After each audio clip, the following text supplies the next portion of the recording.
Good morning, students. In today's class, we are going to study about different shapes of the cell, and this is the topic from the chapter Cell, the Fundamental Unit of Life. And in this topic, we are going to study about different shapes of the cell. So, the examples which we are going to take here, examples are for the cells of the human body, that is human beings, and the various examples which we will be taking here will be one as the RBC. So the shape of the RBC is spherical, and the next one is the smooth muscle cells. Smooth muscle cells. These smooth muscle cells are spindle in shape. If I draw the shape of RBC, it will be spherical in shape and is biconcave in appearance. If we see the dimension also, smooth muscle cells, they are spindle in shape, and spindle shape is the shape which is tapering at the end, and the central part is the broader one, and somewhere there in the center there will be a nucleus. The next example is for the nerve cell. Nerve cells are also called as the neurons, and these cells are branched in shape, and the diagram is given in the book also, and a very rough sketch for this cell I am drawing for you to understand. See, this is the branches shape for the neuron, this one, right, and it is responsible for the conduction of impulses which are produced in response to a particular stimulus. The next example for a cell, this is going to be written over here on the board, and that is for the ovum, which is also called as the female gamete. The female gamete, and the shape of this cell is oval in shape, like this, and somewhere there at one end the nucleus is present.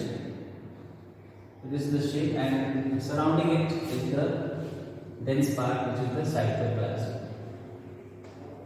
So as you can see that there are different shapes of the cells, like one is spherical for RBC, spindle shape for smooth muscle cells, branched cell for the neuron, and the oval shape is female ovum. There are so many other examples which we can see here. If I show you one more example of a shape, so that will be drawing for the male gamete,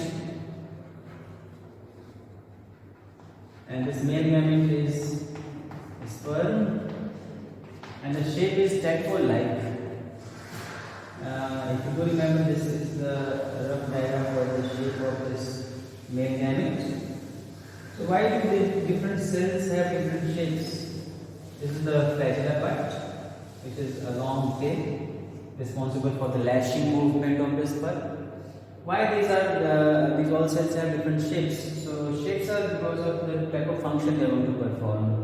The male gamete have to move, and the movement is quite possible with this long tail, which is lashing and enables this sperm to move forward.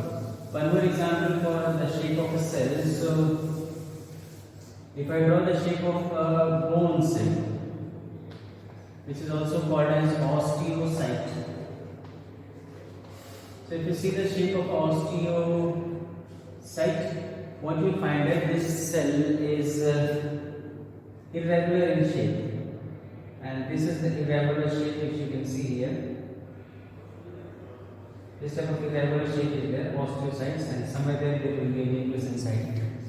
These are the cells of the bones, and then some other examples which are given in the book, like one for the fat cells. Fat cells are also called as the adipocytes, and these are again oval in shape, and these cells have a nucleus at one periphery, and inside they have a big fat deposited.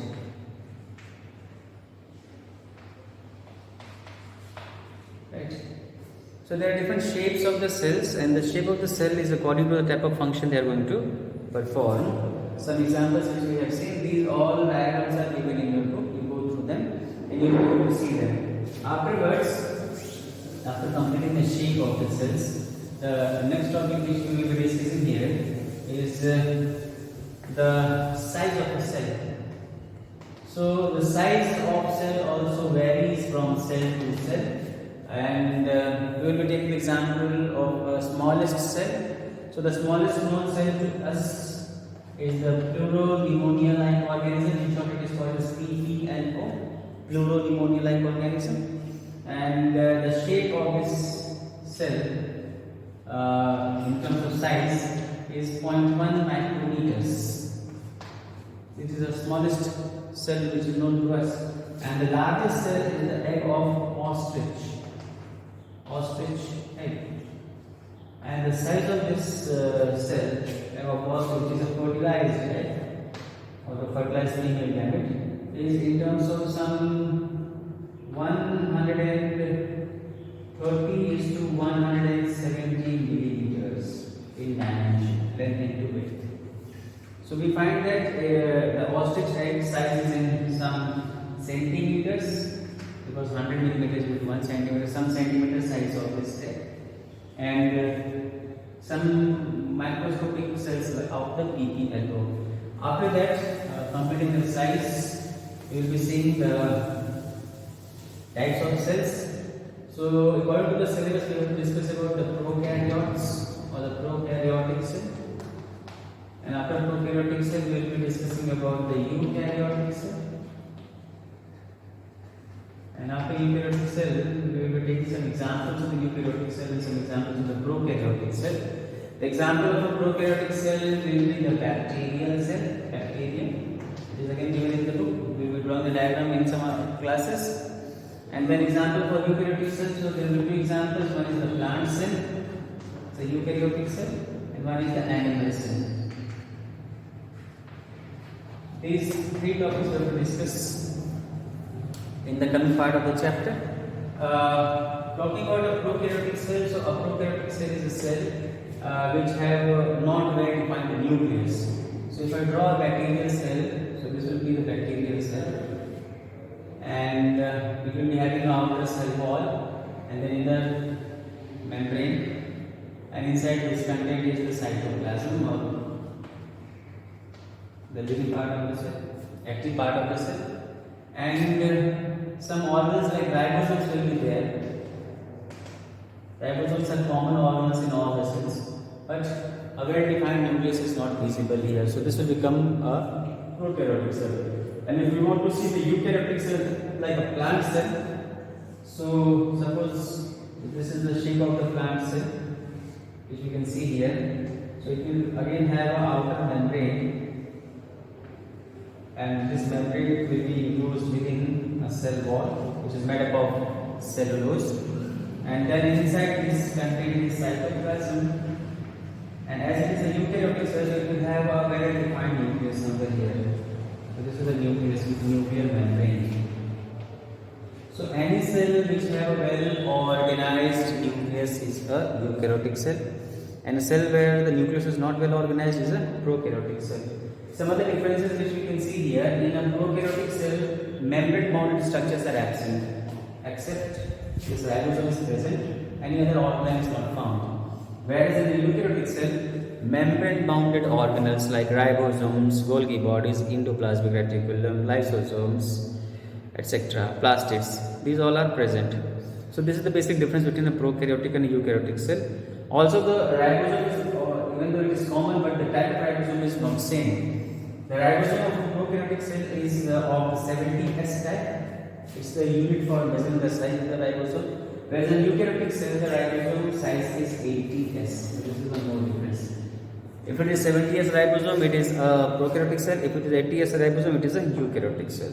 So in today's class, we have discussed about different shapes of the cells, some size of the cell like the smallest cell and the largest cell, and then we have seen some examples of types of cells like some prokaryotic cell like bacteria we have seen, eukaryotic cell we have seen, the plant cell and the animal cell. This is all for today, students, and the next topic will be discussing the cell in detail. Till then, thank you.